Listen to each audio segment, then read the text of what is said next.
बंजारा समाज ने एससी में शामिल होने की मांग को लेकर धरना प्रदर्शन किया। दिल्ली के जंतर मंतर पर आज बंजारा समाज के लोगों ने धरना प्रदर्शन किया। इन लोगों की मांग थी कि इन्हें ओबीसी कोटे से निकालकर एससी कोटे में शामिल किया जाए। इन लोगों ने भारत सरकार से अपनी इन मांगों को लेकर कहा कि सरकार जल्द ही इनकी मांगों को विचार में लाए। लोगों ने कहा कि 5 राज्यों में चुनाव हैं और बंजारा समुदाय की जनसंख्या भी काफी है। जो पार्टी इनकी मांगों का समर्थन करेगी, इनका वोट भी उसी पार्टी को दिया जाएगा। इन लोगों ने तमाम पॉलिटिकल पार्टियों से गुजारिश करते हुए कहा कि इनके समाज की वोटों को अनदेखा न किया जाए और इन्हें तुरंत विधानसभा का टिकट भी दिया जाए। देश के प्रधानमंत्री और देश के राष्ट्रपति को ज्ञापन भी सौंपा। अपनी मांगों को लेकर सुरेंद्र सिंह नायक ने जो भारतीय बंजारा समिति की तरफ से मांग भी की है। वेद प्रकाश, दिल्ली समाचार 24। कोई प्रतिनिधित्व नहीं है, विधान परिषद में प्रतिनिधित्व नहीं है, तो एक संवैधानिक दायरे में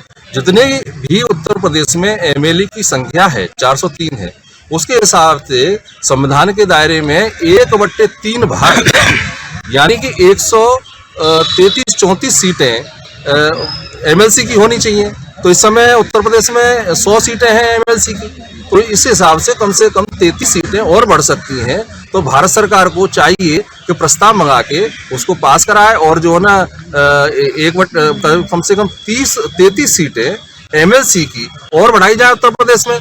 और जो वंचित समाज हैं उन वंचित समाजों को समायोजन और मनोनयन उसके आधार पर उनका हो, ताकि उनको भी अपना प्रतिनिधित्व मिल सके एमएलसी की सीटों पे, वंचित समाज को। तो ये हमारा कहना है।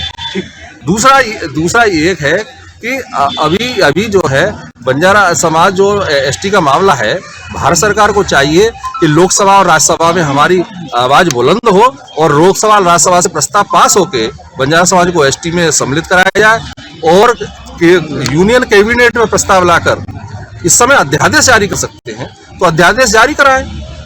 अरे माननीय प्रधानमंत्री जी का संज्ञान लें, माननीय राष्ट्रपति महोदय जी, महामहिम राष्ट्रपति महोदय जी इसका संज्ञान लें कि आखिर 1993 से लेके अब तक ये पत्रावली, और जबकि 7 बार संसद तक प्रस्ताव आ चुका है और 3 बार इथनोग्राफिक सर्वे रिपोर्ट आ चुकी है केंद्र सरकार के लिए उत्तर प्रदेश सरकार से, तो उसको लंबित इतना क्यों किया जा रहा है? क्या ये हमारे साथ में पक्षपात नहीं हो रहा है? क्या हमारा समाज का शोषण नहीं हो रहा है? तो इसका संज्ञान क्यों नहीं ले रही है? किसको सुनाने जाए हम अपनी आवाज? इसीलिए हम जंतर मंतर पे आए हैं, धरना दे रहे हैं और हम बार बार कह रहे हैं, अपनी आवाज उठा रहे हैं, लेकिन सुनने के लिए तैयार नहीं है। तो मैं आपके मीडिया बंधुओं से मैं आग्रह करता हूं, सभी चैनलों के माध्यम से, सोशल मीडिया के माध्यम से, यूट्यूब से के माध्यम से सभी से मैं आग्रह करना चाहता हूं कि भारत सरकार को, केंद्र सरकार को आईना दिखाइए आप, और हमारे महामहिम राष्ट्रपति महोदय जी तक भी ये हमारी आवाज जाए, ताकि वो अपना इसमें हस्तक्षेप करके ये संज्ञान लें और उत्तर प्रदेश के बंजारा समाज को अनुसूचित जनजाति का दर्जा दिलाएं और यूनियन कैबिनेट में लाके कर सकते हैं इस समय। और चुनावी माहौल में जो चल रहा है उत्तर प्रदेश में, ये क्यों चल रहा है? इसको रोकने का काम करें। उनकी जो मांग है, उनको मांग को पूरी करें। आज दिल्ली के जंतर मंतर पर क्या आप लोगों की मांग है? उत्तर प्रदेश में बंजारा समाज इस समय ओबीसी में है और बंजारा समाज अनुसूचित जाति का और आदिवासी समाज है, अनुसूचित जाति का दर्जा पाने का हकदार है। उत्तर प्रदेश के बंजारा समाज को ओबीसी में डाला हुआ है। उत्तर प्रदेश में ओबीसी में 27% का आरक्षण है, 21% का आरक्षण एससी के लिए है और 2% का एसटी के लिए है, और उसमें 10% का आरक्षण निर्बल वर्ग जो है सवर्ण जाति का। लेकिन बंजारा समाज को ओबीसी में डाला हुआ है।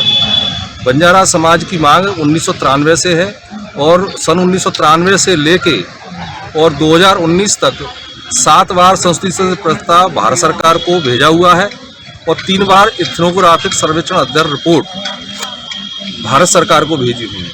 लेकिन बंजारा समाज को अनुसूचित जनजाति में अभी तक सम्मिलित नहीं किया गया है। हमारी मांग है कि बंजारा समाज को अनुसूचित जनजाति में की श्रेणी में लाया जाए, उसमें दर्ज किया जाए, जिससे कि उत्तर प्रदेश के बंजारा समाज को 2% का आरक्षण मिल सके और उस 2% के आरक्षण के हिसाब से अनुपात में बंजारा समाज की विधानसभा सीटें भी आरक्षित होंगी और लोकसभा की सीटें भी आरक्षित होंगी। अभी विधानसभा का 2022 में जो चुनाव हो रहा है उसमें किसी भी राजनीतिक पार्टी ने बंजारा समाज को कोई भी टिकट नहीं दी, किसी को भी प्रत्याशी नहीं बनाया। कारण क्या है कि सभी विधानसभाओं में बंजारा समाज जो है सामाजिक उसके जो मतदाताओं की संख्या कम है, कहीं कहीं ज़्यादा है। 10-12 सीटें ऐसी हैं जहां बंजारा समाज को प्रत्याशी बनाया जा सकता है, जहां बंजारा समाज के प्रत्याशी जीत के आ सकते हैं और विधानसभा में बैठ सकते हैं, लेकिन किसी को भी नहीं दिया गया। हमारी मांग ये है कि अगर बंजारा समाज को एसटी का दर्जा दे दिया जाता है तो उससे बंजारा समाज के लोग भी ये रिजर्व सीटों पे अपना चुनाव लड़ सकेंगे और जीत के आ सकेंगे। सर किन-किन पार्टियों से बात करी आपने? अभी उत्तर प्रदेश में आपने देखा होगा, सोशल मीडिया पे चल रहा है, काले झंडे दिखाए जा रहे हैं और चुनाव बहिष्कार भी हो रहा है। गांव-गांव में इस तरह का ये सोशल मीडिया पे चल रहा है जो कि संविधान के विपरीत है, नहीं होना चाहिए। लेकिन ये भारत सरकार को सोचना चाहिए कि इतने लंबे समय से हमारी जो मांग चल रही है बंजारा समाज को अनुसूचित जनजाति में दर्ज कराने की, 1993 से ये हमारा प्रस्ताव आया हुआ है, तो बंजारा समाज को इस तरह का शोषण क्यों हो रहा है? क्यों उसके साथ